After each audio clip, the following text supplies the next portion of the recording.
Baik, di sini kami akan mempresentasikan mengenai Introducing Corporate Governance, Different Approaches to Risk Management, Internal Audit Activities, dan juga Reporting on Risk Management. Perkenalkan kami dari kelompok I. Sebelumnya, izinkan kami memperkenalkan diri kami terlebih dahulu. Perkenalkan, saya Anastasia Sindiaka Putri dengan NPM Mahir 207, serta rekan-rekan saya. Yang pertama ada Retna Dewi Sasmita dengan NPM Mahir 165, Melina Amelia Ari dengan NPM Mahir 171, serta teman saya Dina Lestari dengan NPM Mahir 265. Baik, yang pertama kita akan membahas mengenai bab 29, yaitu Introducing Corporate Governance. Pertama-tama di sini saya akan menjelaskan terlebih dahulu apa itu corporate governance. Jadi corporate governance yang seperti yang kita tahu adalah sistem yang mengarahkan serta mengendalikan perusahaan. Nah, prinsip utama dalam corporate governance itu mencakup manajemen risiko dan pengawasan internal serta transparansi dalam pengambilan keputusan. Nah, setiap organisasi itu harus mematuhi standar corporate governance, terutama perusahaan yang terdaftar di bursa saham, badan amal atau semua lembaga pemerintah. Nah, pendekatan corporate governance itu dapat berupa dua hal. Yang pertama ada comply or explain, di mana perusahaan itu harus mematuhi aturan atau memberikan alasan mengapa mereka itu tidak bisa menerapkannya di perusahaan mereka. Kemudian yang kedua ada full compliance, di mana perusahaan itu diwajibkan sepenuhnya mematuhi standar tanpa pengecualian. Jadi apapun yang terjadi harus eh, sesuai dengan aturan yang berlaku. OECD Principles of Corporate Governance, di mana organisasi itu untuk kerjasama dan pembangunan ekonomi atau OECD itu mengembangkan 6 prinsip utama, yaitu corporate governance yang bertujuan untuk meningkatkan transparansi, akuntabilitas, serta pengelolaan perusahaan. Nah, standar OECD itu menjadi acuan dalam pengembangan corporate governance di berbagai negara. Dan ini tuh diterapkan dalam berbagai regulasi nasional serta praktik bisnis global. Nah, ada beberapa ciri dari OECD ini. Yang pertama, kerangka corporate governance-nya itu yang efektif. Kemudian hak dan perlakuan setara bagi pemegang saham. Kemudian investor institusional, pasar saham, dan adanya perantara keuangan. Jadi ada ketiga itu. Kemudian ada yang keempat, peran pemangku kepentingan dalam corporate governance. Yang kelima, pengungkapan dan transparansi. Dan yang keenam adalah tanggung jawab dari dewan direksi. Baik, selanjutnya kita akan membahas mengenai Future Direction of Corporate Governance. Kode FRC, Otoritas Jasa Keuangan dan juga layanan kepailitan untuk menyelesaikan surat kepahaman baru dan yang telah direvisi satu sama lain sebelum akhir 2020 untuk memastikan penggunaan kewenangan yang ada untuk memberikan sanksi kepada direktur dan memastikan integritas pelaporan tata kelola perusahaan itu secara efektif.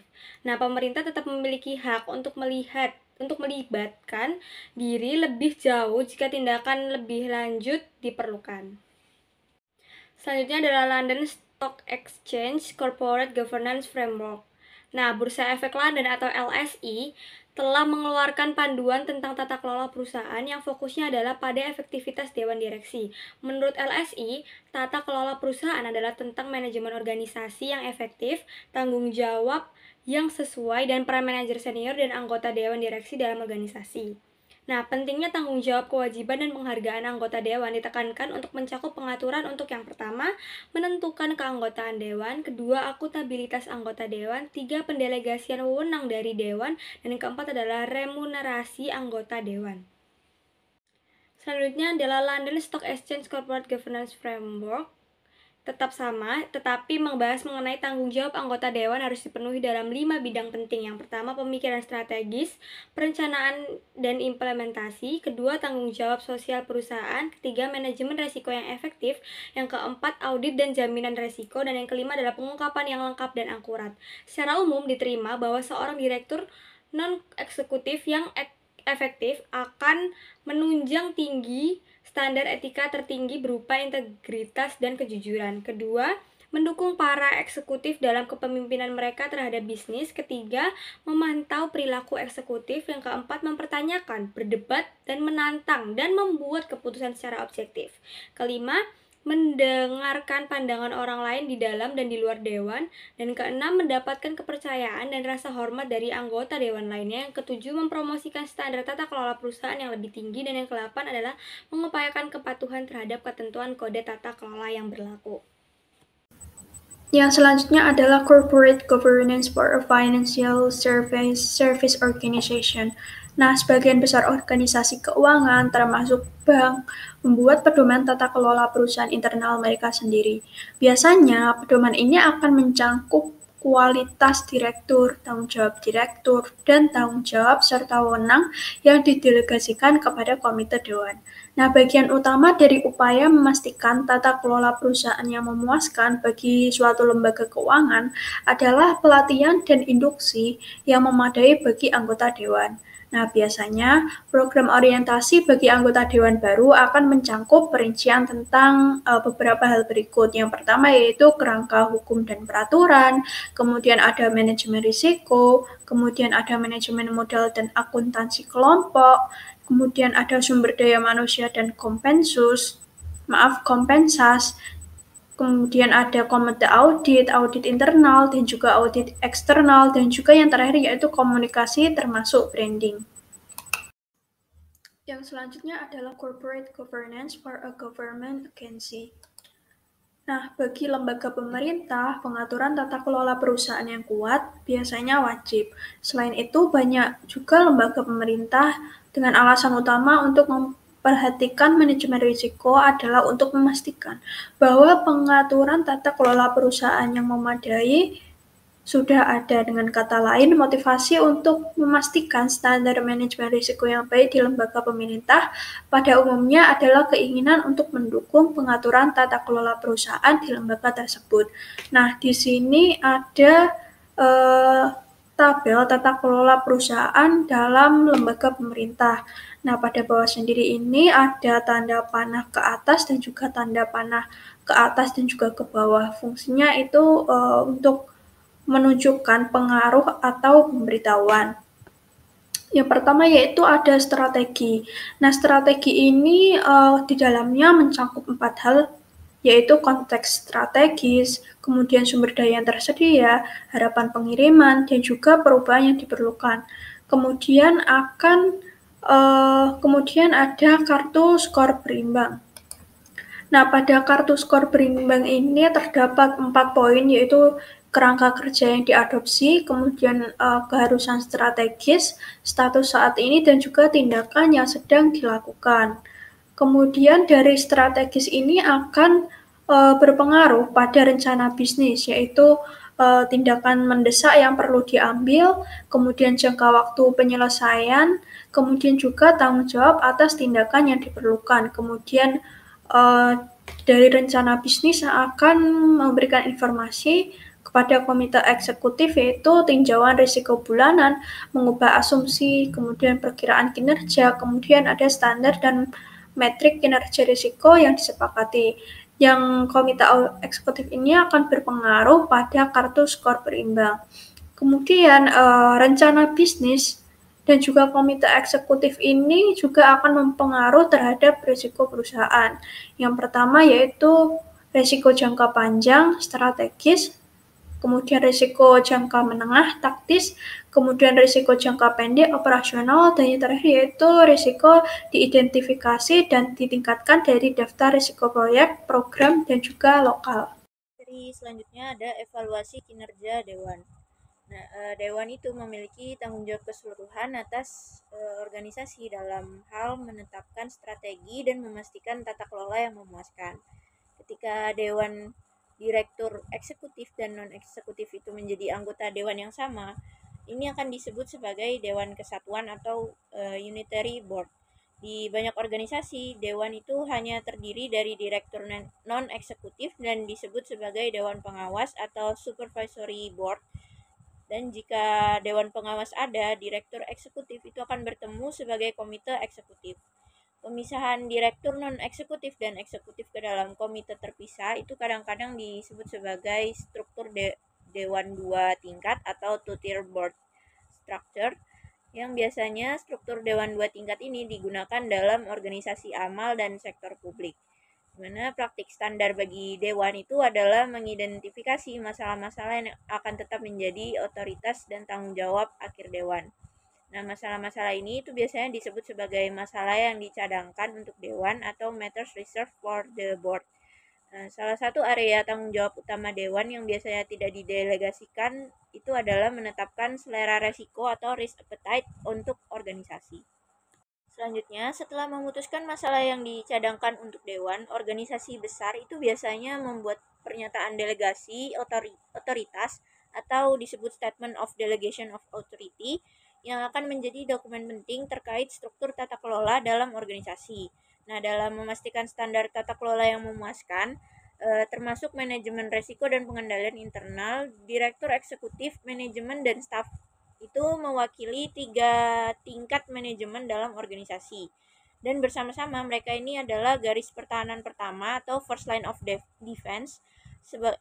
Dewan itu sebagai garis pertahanan kedua atau second line of defense, dan anggota dewan non eksekutif itu akan menjadi anggota komite audit atau sebagai garis pertahanan ketiga atau third line of defense. Nah, daftar periksa masalah yang harus dimasukkan dalam evaluasi efektivitas dewan itu yang pertama ada keanggotaan dan struktur. Yang kedua ada tujuan dan maksud. Yang ketiga ada keterlibatan dan akuntabilitas. Yang keempat ada pemantauan dan tinjauan. Yang kelima ada kinerja dan dampak. Di mana daftar periksa ini itu berfokus pada upaya tata kelola perusahaan dan tingkat kinerja dewan. Ini itu dapat dilengkapi dengan panduan tentang efektivitas dewan atau Guidance of Board Effectiveness yang diterbitkan oleh FRC pada tahun 2018. Saat mengevaluasi efektivitas dewan, dampak dari keputusannya itu adalah ujian utama, di mana tingkat dampak itu kemudian dapat dievaluasi terhadap visi, misi, dan tujuan organisasi. Selanjutnya kita akan bahas mengenai bab 31 Different Approaches to Risk Management. Ya, bab 31 ini yang pertama apa sih operasional dari risk? Jadi operational risk itu merupakan risiko kerugian yang timbul akibat kegagalan atau ketidaksempurnaan proses internal manusia, sistem atau kejadian eksternal. Nah, definisi ini itu mencakup yang pertama ada fraud internal seperti korupsi, manipulasi data, kemudian ada fraud eksternal di mana kayak petasan, pencurian, dan yang ketiga ada resiko tenaga kerja kayak contohnya kayak kecelakaan, pelanggaran hukum ketenaga kerjaan dan lain sebagainya. Kemudian yang keempat ada gangguan bisnis seperti kerusakan sistem, bencana alam, dan yang terakhir kegagalan eksekusi. Contohnya itu kayak kesalahan transaksi, kegagalan operasional dan lain sebagainya. Nah, apa sih yang menjadi tolak ukur dari operational risk? Jadi, metode utama untuk mengukur risiko operasional itu didasarkan pada data historis atau simulasi. Nah, pada Basel 3 itu memperkenalkan standardized approach yang menggantikan metode sebelumnya untuk mengukur kebutuhan model operasional dengan kombinasi. Yang pertama ada business indicator atau BI. Jadi ini tuh pendapatan bank sebagai indikator exposure resiko. Kemudian yang kedua ada internal loss multiplier. Ini tuh mengukur sejarah kerugian operasional untuk menentukan tingkat modal yang diperlukan.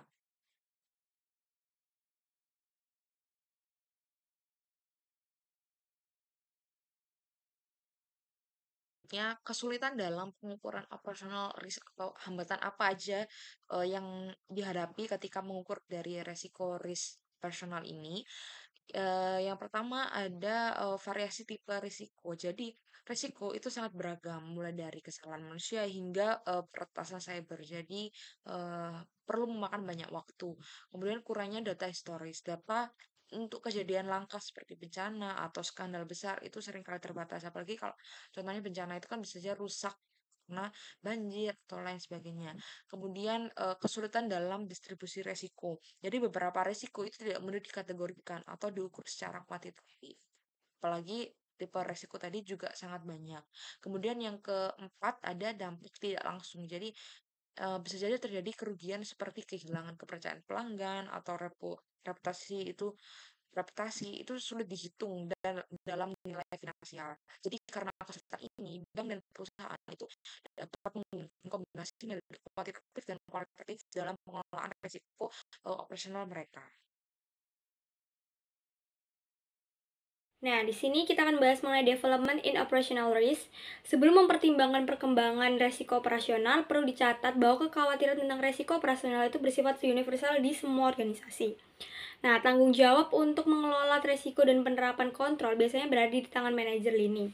Jika tanggung jawab ini tidak diterima, ada risiko bahwa manajemen resiko operasional tidak akan sepenuhnya terintegrasi ke dalam manajemen lembaga keuangan dengan konsekuensi yang buruk. Dan hal ini ditekankan oleh panduan prinsip-prinsip yang tepat dari Komite Basel. Selanjutnya adalah Project Risk Management. Project akan dilaksanakan oleh organisasi karena sejumlah alasan. Ketika perubahan strategi sedang direncanakan, sebuah proyek atau serangkaian proyek seringkali diperlukan untuk mengimplementasikan strategi yang telah direvisi.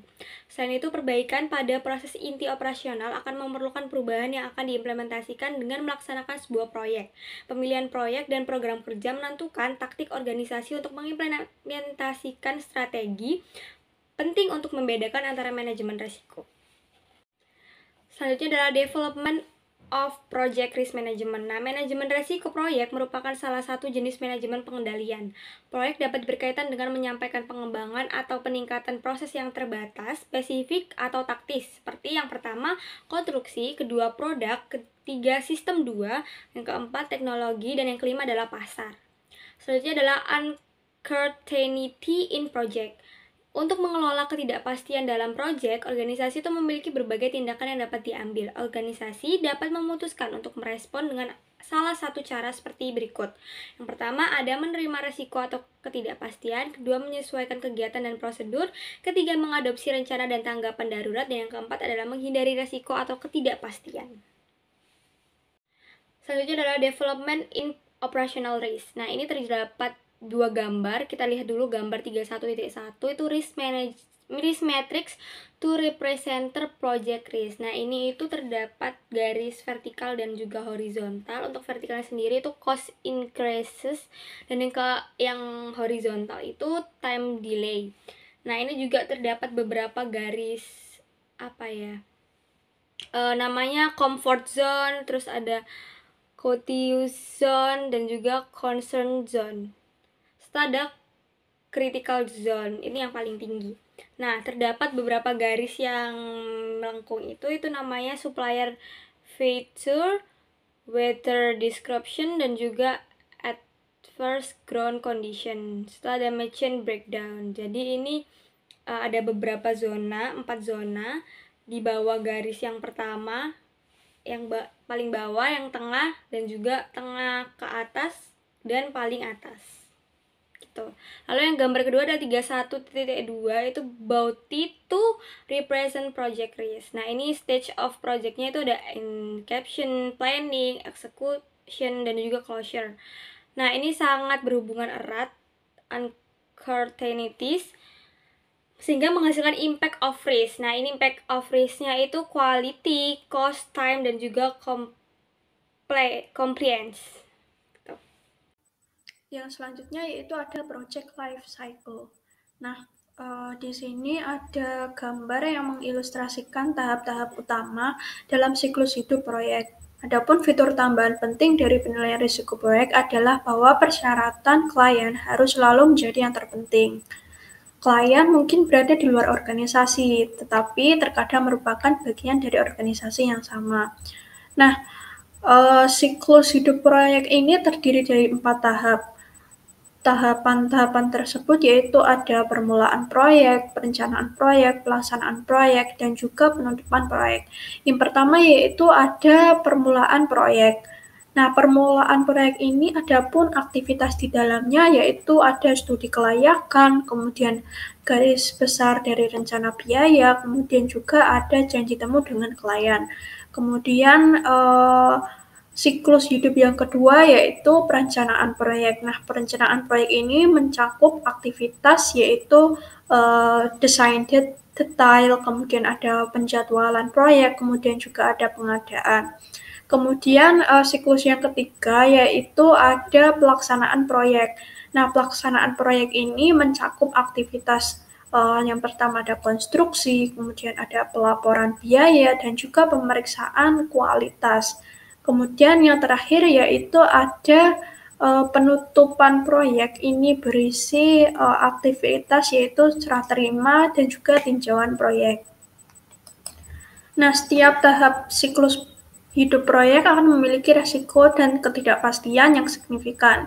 Ketidakpastian yang melekat pada setiap tahapan proyek ini akan mencakup berbagai masalah seperti mendefinisikan proyek secara tepat, kemudian menyetujui skala waktu dan anggaran, kemudian ada konfirmasi kinerja dan spesifikasi, dan juga hal lainnya.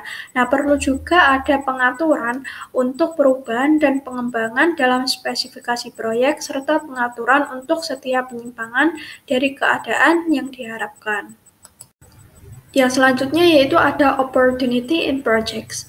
Nah, perencanaan proyek yang baik memerlukan pengaturan untuk mengatasi kejadian-kejadian atau keadaan-keadaan yang tidak terduga. Nah, hal ini sering disebut sebagai kontingensi dalam anggaran atau skala waktu. Nah, kontingensi ini dapat berupa waktu tambahan untuk menyelesaikan tugas ataupun biaya tambahan yang mungkin akan timbul untuk memastikan bahwa hasil akhir proyek yang beroperasi ini sesuai dengan spesifikasi yang dibutuhkan. Nah, sangat sering spesifikasi proyek ini akan berubah selama pengerjaan. Proyek yang dikelola dengan risiko yang baik akan memanfaatkan peluang perubahan spesifikasi untuk memberikan tingkat kepuasan pelanggan yang lebih tinggi serta tingkat pendapatan yang lebih tinggi bagi organisasi yang melaksanakan proyek.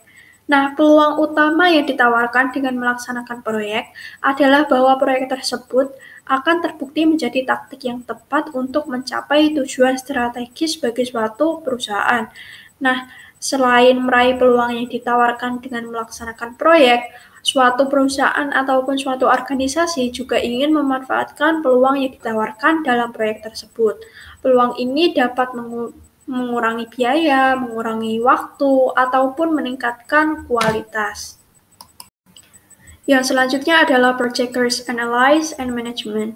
Nah, Asosiasi Manajemen Proyek atau biasa yang disingkat sebagai APM mengembangkan suatu panduan analisis dan manajemen risiko proyek atau yang biasa disingkat dengan PARM atau PRAM pada pertengahan tahun 1990-an. Nah, pendekatan PRAM ini merupakan serangkaian kegiatan berkelanjutan yang dapat dimulai di hampir setiap tahap dalam siklus hidup suatu proyek. Ada 5 poin dalam suatu proyek di mana manfaat tertentu dapat diperoleh dari penggunaan model PRAM. Di antaranya yang pertama yaitu ada visibility. Nah, pada tahap ini proyek paling fleksibel memungkinkan perubahannya dapat dilakukan untuk mengurangi resiko dengan biaya yang relatif rendah. Yang kedua ada sanction atau sanksi. Nah, klien ini dapat melihat paparan risiko yang terkait dengan proyek dan memeriksa apakah semua langkah untuk mengurangi atau mengelola risiko ini telah diambil atau belum. Kemudian yang ketiga ada tendering. Nah, kontraktor dapat memastikan bahwa semua risiko telah diidentifikasi dan bahwa risiko kontingensi atau batas paparan risiko telah ditetapkan. Kemudian yang keempat ada post-tender, yaitu klien dapat memastikan bahwa semua risiko telah diidentifikasi oleh kontraktor dan menilai kemungkinan tercapainya program. Dan yang terakhir yaitu ada during implementation, yaitu kemungkinan penyelesaian proyek sesuai dengan biaya dan akan meningkat dan waktu akan meningkat jika semua risiko diidentifikasi dan dikelola dengan benar. Selanjutnya ada manajemen risiko rantai pasokan. Itu yang pertama ada kemitraan yang strategis. Untuk memastikan pasokan yang berkelanjutan, organisasi itu dapat membentuk kemitraan strategis dengan pemasok, di mana kemitraan ini itu dapat memberikan prioritas pasokan dan mengurangi risiko gangguan. Namun kemitraan ini itu juga dapat membatasi fleksibilitas pemasok dalam menetapkan harga. Kemudian yang kedua ada joint venture atau usaha patungan. Ini adalah cara lain untuk mengamankan pasokan dan mengurangi risiko. Dengan joint venture, itu organisasi dapat mengontrol operasi, pemasok, dan memastikan pasokan yang stabil, sambil berbagi risiko dengan mitranya. Kemudian yang ketiga ada kontak outsourcing atau harus mencakup ruang lingkup durasi, tingkat layanan, dan persyaratan kinerja. Nah, penting juga untuk mempertimbangkan klausal penalti dan insentif untuk memastikan kinerja yang baik dari pemasok. Outsourcing ini biasanya dapat mengurangi biaya, meningkatkan efisiensi, dan memungkinkan organisasi untuk fokus pada kegiatan inti. Namun, organisasi itu harus memastikan bahwa risiko yang terkait dengan outsourcing itu sesuai dengan selera risiko dan kapasitas risiko mereka. Nah, biasanya banyak organisasi itu melakukan outsourcing untuk mengurangi biaya dan meningkatkan efisiensi. Namun, outsourcing ini juga membawa risiko seperti ketergantungan pada pihak ketiga, masalah kualitas, dan potensi gangguan pasokan. Nah, rantai pasokan itu mencakup serangkaian proses dan sumber daya yang dimulai dari pengadaan bahan baku hingga pengiriman produk ke pengguna akhir, sehingga outsourcing itu dapat melibatkan berbagai aktivitas mulai dari manufaktur hingga layanan pendukung seperti pembersihan dan logistik. Outsourcing itu dapat mengurangi biaya tetapi juga meningkatkan risiko seperti keterlambatan pengiriman, masalah kualitas, dan kerusakan reputasi jika pemasok tidak etis, di mana organisasi perlu mempertimbangkan keseimbangan antara risiko dan keuntungan sebelum memutuskan untuk melakukan outsourcing atau tidak.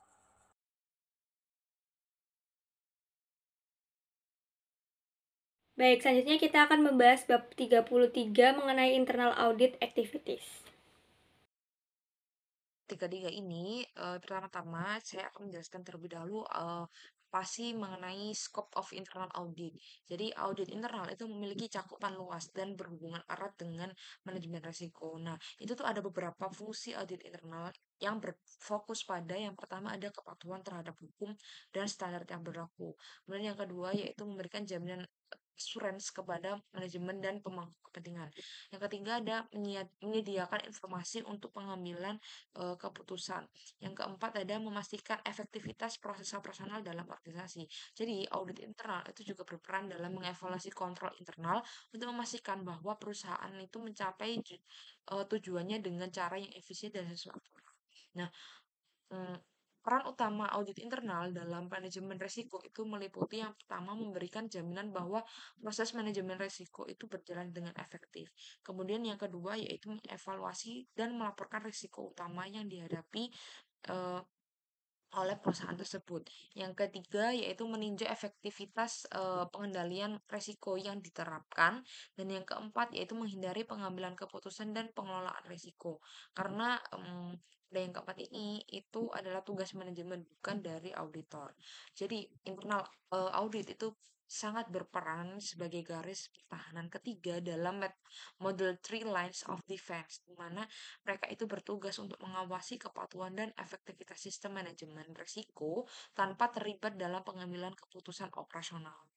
Selanjutnya kita akan membahas mengenai undertaking and internal audit. Nah, melakukan audit internal ini yang pertama adalah kotak awal, itu menginformasikan klien atau asosiasi yang terlibat tentang audit dan tujuannya. Kedua, pertemuan awal itu pertemuan konferensi sehingga klien dapat menjelaskan area yang akan ditinjau dan menyatakan sumber daya dan proses yang tersedia. Dan yang ketiga, survei pendahuluan. Auditor akan mengumpulkan semua data yang dibutuhkan sehingga mereka dapat memperoleh gambar yang baik tentang area atau proses yang akan diaudit. Nah, yang keempat, meninjau struktur pengendalian internal. Auditor itu akan menentukan area prioritas untuk ditinjau oleh audit. Dan yang kelima adalah persiapan program audit. Program audit akan menguraikan kerja lapangan yang diperlukan terkait dengan topik area audit. Nah, lalu selanjutnya adalah kerja lapangan. Yang pertama yang dilakukan adalah pengujian kontrol internal yang penting. Proses ini tuh menguji apakah catatan yang dipilih secara acak akurat. Saat ini, hal ini dapat dilakukan dalam bentuk teknik audit berbantuan komputer atau CAAT yang akan meninjau set data lengkap untuk mengidentifikasi pola yang dapat menjadi indikasi penipuan, kesalahan, ataupun kelalaian. Lalu yang kedua, pembaruan rutin. Auditor akan melaksanakan pelaporan keuangan sebagian besar dalam komunikasi lisan dan klien dapat membantu menyelesaikan masalah yang memang muncul. Yang ketiga adalah menyusun ringkasan audit. Setelah kerja lapangan selesai, auditor akan meringkas temuan, kesimpulan, dan rekomendasi. Selanjutnya adalah laporan audit. Yang pertama yang harus dilakukan adalah laporan audit. Itu laporan yang akan ditinjau oleh tim audit sebelum disajikan kepada klien untuk tinjauan lebih lanjut. Lalu yang kedua adalah membuat laporan, komentar, dan saran pada draft pertama diperhitungkan dalam pembuatan laporan akhir. Dan yang ketiga, distribusi laporan audit akhir kepada orang-orang yang terlibat, manajemen senior, komite audit, atau memang sesuai dengan kesepakatannya. Lalu adalah menindaklanjuti atau biasanya disebut investigasi ya. Yang pertama, tindak lanjut audit. Respon dari klien akan ditinjau sehingga temuan dapat diuji dan diselesaikan. Yang kedua adalah pelaporan tindak lanjut audit. Dampak dari temuan yang terselesaikan dan yang belum terselesaikan akan dimasukkan dalam tindak lanjut. Selanjutnya ada risk management and internal audit. Nah, hubungan kerja antara manajemen risiko dan juga audit internal akan berbeda-beda di antara berbagai organisasi. Peran dan juga tanggung jawab yang ditetapkan akan menjadi cerminan dari struktur yang tampaknya paling sesuai untuk suatu organisasi. Manajemen risiko dapat memfasilitasi lokakarya, penilaian risiko, tanggung jawab untuk mengelola risiko, akan selalu berada di tangan Departemen Operasional dan auditor internal pada akhirnya akan memantau pengendalian. Fokus utama kegiatan audit internal adalah pada dampak yang sebenarnya ditimbulkan oleh langkah-langkah pengendalian dalam praktik. Pendekatan auditor internal adalah menguji informasi tersebut, sehingga fakta-fakta dari situasi tersebut dapat ditetapkan. Pendekatan 3 garis pertahanan sepenuhnya konsisten dengan peran audit internal dalam manajemen risiko perusahaan. Di antaranya, yang pertama ada manajemen memiliki tanggung jawab utama untuk manajemen risiko. Kemudian yang kedua, fungsi manajemen risiko spesialis dapat membantu manajemen dalam mengembangkan pendekatan untuk memenuhi tanggung jawab mereka. Dan yang terakhir yaitu fungsi audit internal memeriksa bahwa proses manajemen risiko dan kerangka kerja manajemen risiko berjalan efektif dan juga efisien. Selanjutnya ada manajemen responsibilities. Nah, tanggung jawab internal audit itu adalah untuk aktivitas yang diidentifikasi sebagai peran inti internal audit. Manajemen resiko itu bertugas untuk memfasilitasi dan mendukung aktivitas di tengah, sementara manajemen lini itu memiliki tanggung jawab atas aktivitas yang seharusnya tidak dilakukan oleh internal audit. Nah, manajemen resiko itu dapat membantu dalam penilaian resiko dan desain kontrol. Sedangkan internal audit itu memberikan dukungan dengan mengaudit kontrol untuk memastikan efektivitas dan efisiensinya. Namun tanggung jawab utama untuk manajemen risiko itu adalah tetap berada pada manajemen eksekutif organisasi. Selanjutnya ada 5 lines of assurance. Nah, model 3 baris pertahanan atau 3 lines of defense itu mungkin tidak selalu mewakili praktik terbaik, terutama dalam konteks risiko peluang, opportunity risk. Model ini itu lebih relevan untuk risiko operasional dan tata kelola, tapi kurang cocok juga untuk risiko strategis. Nah, karena alasan tersebut itu diperkenalkan model 5 garis jaminan atau 5 lines of assurance yang mencakup beberapa hal. Yang pertama itu ada dewan direksi, di mana itu yang bertanggung jawab untuk memastikan proses manajemen risiko efektif. Kemudian yang kedua ada eksekutif senior dan manajer senior yang bertanggung jawab membangun dan memelihara proses manajemen risiko. Kemudian yang ketiga ada pemimpin unit bisnis, itu yang bertanggung jawab melaporkan risiko spesifik dan memastikan sumber daya terlindungi. Yang keempat ada unit spesialis yang memberikan keahlian pada jenis risiko tertentu seperti keuangan, keselamatan, lingkungan, dan lainnya. Kemudian yang kelima, yang terakhir itu ada aktivitas internal audit yang memberikan informasi independen kepada dewan tentang kendala proses manajemen risiko. Nah, model ini itu menekankan pada peningkatan komunikasi antara dewan direksi, eksekutif, dan pemimpin unit bisnis, serta fokus pada penyediaan jaminan konsolidasi di seluruh organisasi. Model 5 garis jaminan ini itu lebih relevan untuk manajemen risiko yang strategis dan taktis, termasuk juga peluang karena fokusnya itu pada jaminan daripada kontrol. Lalu di sini kami akan membahas mengenai bab 35 reporting on risk management.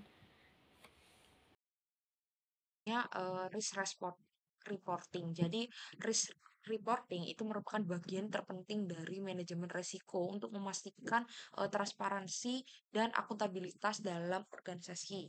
Dokumentasi terkait risk management itu mencakup yang pertama ada administrasi manajemen risiko, yang kedua ada rencana respon dan perbaikan risiko. Kemudian yang ketiga ada laporan kejadian dan rekomendasi. Dan yang keempat adalah laporan kinerja risiko dan sertifikasi.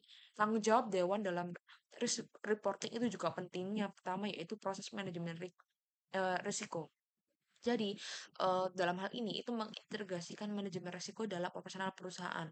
Yang kedua yaitu identifikasi risiko utama dan risk appetite, di mana kita menentukan risiko utama dan tingkat risiko yang paling dapat diterima.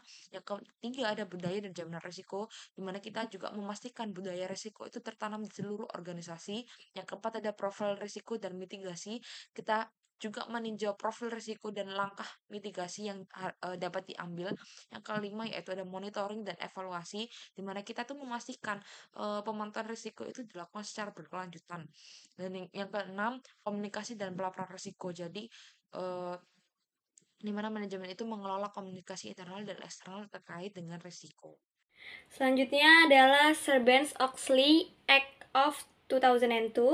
Undang-Undang Sarbanes-Oxley atau SOX disahkan sebagai respon terhadap berbagai skandal perusahaan di Amerika Serikat. Nah, skandal-skandal ini tuh melibatkan misrepresentasi status keuangan berbagai organisasi yang menyebabkan laporan keuangan itu menyesatkan. Tujuan utama SOX adalah untuk memastikan bahwa informasi yang diungkapkan oleh perusahaan yang terdaftar di bursa saham di Amerika Serikat itu sangat akurat. Nah, SOX itu mengharuskan adanya kontrol dan memastikan keakuratan sebuah informasi yang dilaporkan oleh sebuah organisasi. Oke, selanjutnya adalah risk report by use companies. Nah, perusahaan yang terdaftar di bursa saham AS diharuskan untuk membuat pengungkapan yang luas tentang faktor risiko. Laporan manajemen risiko ini dimaksudkan untuk berwawasan ke depan, bukan sekedar komentar tentang risiko yang telah terjadi di masa lalu.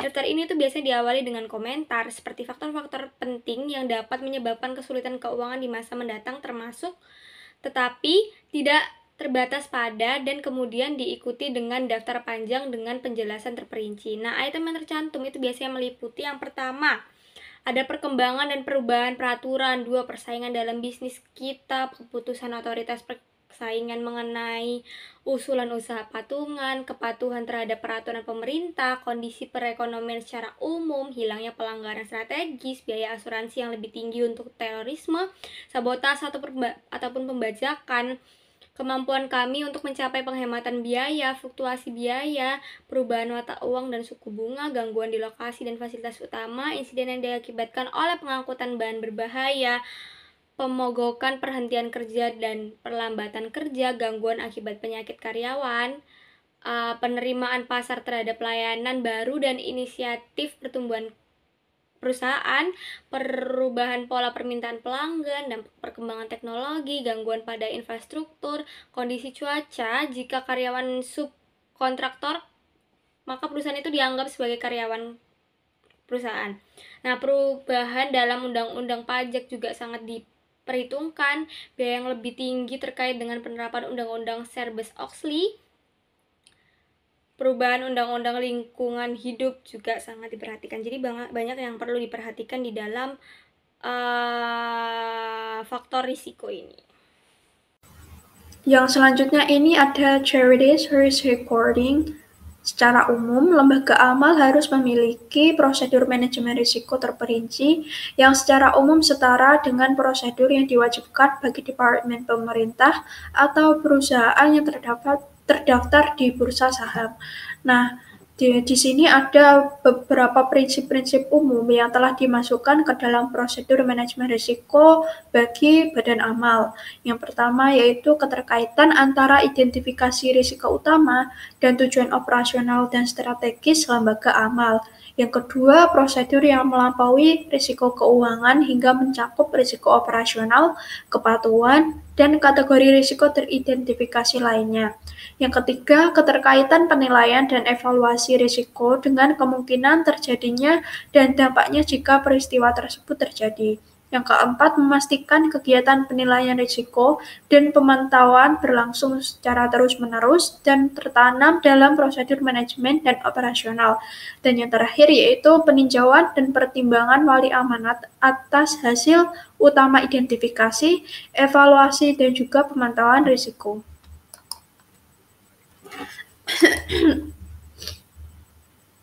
Cause you are the piece of me. Pada slide selanjutnya kita telah membahas mengenai prinsip-prinsip umum.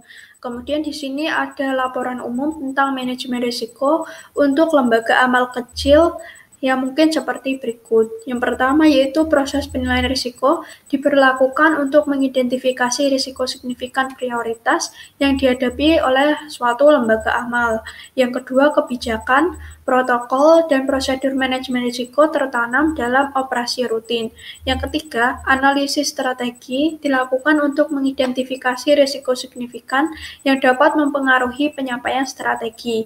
Yang keempat, terdapat prosedur untuk memastikan kepatuhan hukum termasuk laporan rutin mengenai masalah hukum kepada Dewan Pengawas.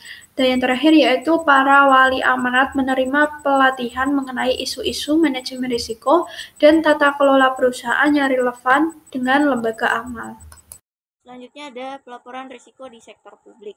Nah, di sektor publik, perhatian terhadap manajemen risiko itu bersifat wajib di banyak negara. Pemerintah Inggris itu telah mengembangkan seperangkat prinsip pelaporan risiko yang mencakup beberapa hal. Yang pertama itu ada keterbukaan dan transparansi, kemudian kemudian yang kedua ada keterlibatan, yang ketiga ada proporsionalitas, keempat bukti, dan kelima ada tanggung jawab. Nah, prinsip-prinsip ini itu dirancang untuk memastikan bahwa pemerintah itu terbuka tentang pemahamannya terhadap risiko yang dihadapi publik dan melibatkan berbagai pihak dalam proses pengambilan keputusan. Informasi tentang struktur pelaporan risiko dalam badan pemerintah itu biasanya tersedia secara luas, meskipun seringkali tidak secara khusus menyebutkan pelaporan kepada pemangku kepentingan eksternal. Ini ada laporan pemerintah mengenai keamanan nasional.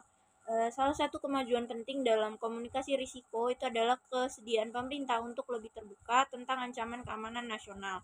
Nah, pemerintah Inggris itu misalnya telah menerbitkan strategi keamanan nasional pada tahun 2011 dan ada daftar risiko nasional. Ia mengidentifikasi berbagai ancaman seperti bencana lingkungan, kesehatan manusia dan hewan, kecelakaan besar, risiko sosial, dan serangan jahat terhadap infrastruktur. Di mana tinjauan ini itu menunjukkan bahwa manajemen risiko telah menjadi bagian integral dari pemerintah nasional dan menandakan pentingnya manajemen risiko di tingkat tertinggi. Sekian dari kelompok kami, kurang lebihnya mohon maaf. Wassalamualaikum warahmatullahi wabarakatuh.